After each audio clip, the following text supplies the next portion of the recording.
Hey everybody, today I'm talking about the 10 games that have been in my collection for the longest time. So I've been in this hobby for probably coming up a decade now, and of course I've played thousands of games. So I think it's a good idea to go back and talk about games that have stood the test of time, that have remained steadfast on my shelf, and that are not going anywhere anytime soon. And I'm not particularly a sentimental gamer. If I'm kind of had my time with the game, I'm more than happy to move on and play something new. And again, that just talks about the quality of these games, because not only have I enjoyed them over the years, I still want to play them. And I even think a few of these games were amongst the first 10 games that I ever purchased. So the actual first initial games I ever played in the modern era of board gaming. But before I talk about the 10 games, pretty informally, I want to give a shout out to the show sponsor, Keyenda.co.uk, who are my go-to online retailer. And if you use the link in the show notes or the QR code, then you can get 5% off your first order. So I'm not going to go through these games in any particular order. I'm just going to grab what's next and we'll talk about them. So let's start with, and this was one of the first games I ever played, Battle Line by the good Dr. Rainer Knizia. So this one has been reskinned a few times as Shot and Totten. I like this Battle Line version because it has that kind of real rustic old GMT feel, and there is actually a newer version of this with more medieval theme to it. But this is actually a fairly dry two-player kind of tug-of-war style game, as you are using numbered cards to win these different flags. And you're going to do that by building 3 card poker hands. And basically you're trying to have the best run, or all the same number, all the same colour, and so on. And depending on how strong you are by the time that flag is concluded, you will either win it or obviously concede it to your opponent. You're trying to win any 5 flags on the table space or 3 adjacent flags. And this game has a great degree of hand management. It's a rather frustrating game actually, because sometimes you're waiting on a card, you commit to something, and then you draw the card that you wanted. So it can be a lot like that in terms of maybe a bit of swinginess and luck with the card draws, but it does actually amplify the tension. It's super clean, it's super fun. Again, some people might find it a little bit dry, but I actually think it has this timeless quality to it that I really enjoy. Some people will recommend playing with these special card abilities that will kind of mess with the rules. I've never actually played with those, or at least I've played with them once or twice. I actually just like the core game itself, because it's just that little bit more cleaner, and you can use deduction to a higher degree, but still a timeless classic. Let's talk about a game that I can't stop talking about over the 7 or 8 years I've done the channel. That is For Sale. So it's still amongst the best of the best filler games out there. You've probably heard numerous content creators talk about this game, and that is just because the game is such high quality. So this is, I think it's a 3 to 6 players. Yeah, 3 to 6 players, 20 to 30 minutes. This is one of the best bidding games that you will play. So the game is essentially split up into 2 halves. The first half of the game, you're using your currency in order to buy properties. All these properties range from value 1 up to value 30. And it has this really cool auction system as well, where there'll be a number of properties on the table equal to the number of players, and you can either stay in the bid or you can pass and take the lowest value property, meaning that sometimes you can get very high quality properties for next to no money, which is a really nice touch in the game. Once you've spent all your money and bought all the property, you'll be using those properties in order to acquire checks, which will be your points essentially. So it has this really nice, again, 2-phase system. I've never had a bad game of this over, I've played this probably about 60, 70 times. And again, still amongst my top probably 5 filler games, maybe even number 1 of all time. So this is like a total evergreen, one of the best filler games, in fact one of the best games ever made in my opinion. That is For Sale. So let's move on to some smaller card games, and these are 3 games that I've spoken about so many times on the channel over the years, but I still think they deserve their praise. These are No Thanks, Coloretto, and 6 Nimmt. So for me, these are real cornerstones of anybody's collection. I think everybody who is a board gamer should own these because they're so versatile. You can play them with pretty much anybody, any skill level. They're small, they're compact, they're cheap, and they're just great games. So 6 Nimmt, a pretty chaotic game by the great Wolfgang Kramer. This one has this kind of sudden death mechanism where you're blindly playing cards and you're placing them in numerical order, but as soon as somebody plays the 6th card in a row, they'll be taking all of the existing cards in that row and taking them as negative points, which is obviously not a good thing, or positive points, which you don't want. Has this great kind of tension to it. You're just trying to weather the storm and get through the other side without taking all of these horrible cards. Really good fun. Again, total swingy and pretty random, but there are some tactical plays you can do to overcome those obstacles, and it's just a great game. That is 6 Nimmt. A Coloretto. This one scales a little bit better than the other two, actually. This one, you are trying to collect these sets of lizards, and basically you are either adding a new lizard card to a column of cards, or you are taking a column of cards. So it has this kind of chicken mechanism where you can stay in the round, but you are almost like filling up the plates of the other players or the opportunities. And the scoring system as well is fascinating, because I think only your 3 best lizard colours will score, and anything else you collect is negative points. So as simple as it gets, but it just has that magic touch that again has made it last so many years in my collection. And the last one, which might just be my favourite out of these 3, No Thanks. This has such an interesting kind of anti-bidding system where you're trying not to take points. And the way you do that is by placing these little chips on these cards in order to basically pass, or you can choose to take the card itself and all the chips on it. Taking the card is a bad thing because, again, they're going to be points. Points are bad. But the tokens on those cards will obviously give you more passing power in the future, and will also count as like negative points, which is a good thing in this game. So fantastic game. Again, high tension, great fun, highly interactive. I love the way you got to manage your little chips in this one, and sometimes just take a bad hit on the chin, and hopefully you can overcome it later. Absolute evergreens. That is 6 Nimmt, Coloretto, No Thanks.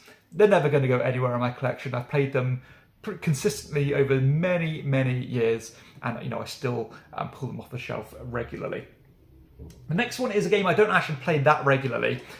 This is Age of War, and I can't quite actually answer why I don't play it as regularly as I should, because whenever I do play it, I thoroughly enjoy it. So this is like a Yahtzee variant dice game where you're rolling, I think it's 7 dice that have these different kind of samurai symbols on them, and you're basically trying to roll dice in order to match the symbols of these different fortress cards. And if you manage to roll them, then you will claim that card for yourself, which are going to be your points, but they're still vulnerable until you collect the whole set, meaning that when it's someone else's turn, they can roll the symbol you've just rolled plus an extra one and then grab that card from you. So there's actually a good back and forth and a duel over the ownership of these different fortresses. Has a great, I think, weighting in terms of how all these different buildings are pitched in terms of their points. And it's all about trying to know when to grab the ones from the middle that haven't been claimed yet, as well as grabbing the fortresses off your opponents who are in the lead. So really fun. Again, probably one of my favourite Yahtzee variants out there. Again, I don't know why I don't play it as much as I should, because again, it scales really well, highly interactive, has those highs where, when you do roll those really difficult sets of symbols, and it's just a blast. Definitely not going to be for everybody because it is, luck-driven dice game, but it's fun and very compelling. So that is Age of War. And sadly, I think that one's quite difficult to get hold of now. But more importantly, a game that's much more difficult to get hold of, and this is definitely in the first 10 games I ever bought. This is Tashen. So this is actually the original version of a party game which is now called Good Critters. Now, I actually love this original theme much more than the reskinning of the game. So this is actually a game where you and your opponents are playing these kind of corrupt politicians, and it's all about trying to negotiate to get yourself more money. And you can create alliances with the other players, you can try and blackmail other players, or lots of different things you can do in this game. But it's another simultaneous selection game that's highly interactive, one of the best negotiation games out there, and highly underrated. And you are basically trying to get as much money as you can, and by doing this blind card bidding system, where you can either kind of vote to keep the president in power. You can vote to kick them out. You can take money from the treasury and so on. And it's all about trying to, again, create these allegiances, because every round there's going to be a designated president and they will decide how all the money is divided up. So you're trying to keep people on your side so you stay in power, but at the same time you are trying to obviously win yourself and make that money yours, which is difficult to do, and still gain the trust of all your opponents. One of the best kind of social deduction bluffing games that you'll see, and I have no idea why this game isn't as popular as games like the Resistance Avalon, which has been massively successful over the years. I think maybe this one's a bit of a lull now in terms of its popularity, but I've loved this one ever since I've played it. Sadly, I don't get to play it as much as I would like to, because it does depend or rely on higher player counts. Much like Tea for Tashin, you want probably 6 players at least to get the most out of them. But the Resistance Avalon, I think in my first, top 50 games of all time series, and this was actually my number 1. And I'm sure if I played it more regularly, it would actually climb up my current rankings, because I am just in awe of the design of this game. So it's a social deduction game, which I appreciate some people are a little bit maybe tired of now, because there have been so many. But for me, this is the standard bearer, the absolute gold standard of social deduction games, as there's going to be secretly divided roles. Some of them are going to be kind of loyal to Arthur. Some of them are going to be these kind of minions of Mordred, and it's all about the minions trying to sabotage these missions for the good players. And basically, each round, the players are going to, or the kind of active player is going to choose a team to go on these quests. You're going to try and convince the active player that you want to go on the quest and that you're innocent. And then once you're on that quest, you can try and either put a positive or negative token into the mission to try and make it pass or succeed. But they get mixed up. So again, maybe if you do put a negative token in there as a minion of Mordred, you can try and blame it on somebody else. But this game goes so much deeper than that because of the interactive roles. Like you've got Merlin, who knows who all the bad guys are, who knows all the bad guys are, but if at the end of the game the bad guys know who Merlin is, then they can instantly win. Or you've got Mordred, who I think doesn't appear to Merlin, or you've got Percival, who kind of appears as Merlin, so the person who knows who Merlin is doesn't quite know who's who. So again, all these kind of roles that bleed into each other. Everyone has a small piece of the puzzle, and I just love it. I play this every day if I could. Sadly, I very rarely play with more than 3 or 4 players nowadays. But still, I just love this game. It is so well designed, and I'll never get rid of it because I've got so many great memories of that game, and again, I play it whenever I can, really. Let's move on to a game that you'll definitely see featured on this channel a lot. This is actually my favourite game of all time, which is quite impressive considering how many games I've played since this one. This is El Grande. You can see I've got the big box version here. This one, the absolute best area control game of all time. I'll just put this down because it's a rather big box. And this game actually dates all the way back to the 1990s. So not only has it stood the test of time in my collection, it's actually stood the test of time in kind of the board game sphere. And a lot of board game purists will still talk about how El Grande is the best area control game of all time. And I obviously agree with them because it's my favourite game of all time. Such a dynamic, tactical, as well as strategic game as you're manoeuvring your little pieces around this map of Spain, pushing and pulling your different influence markers, trying to score at the opportune times. I love the card play in this game. I love the initiative system.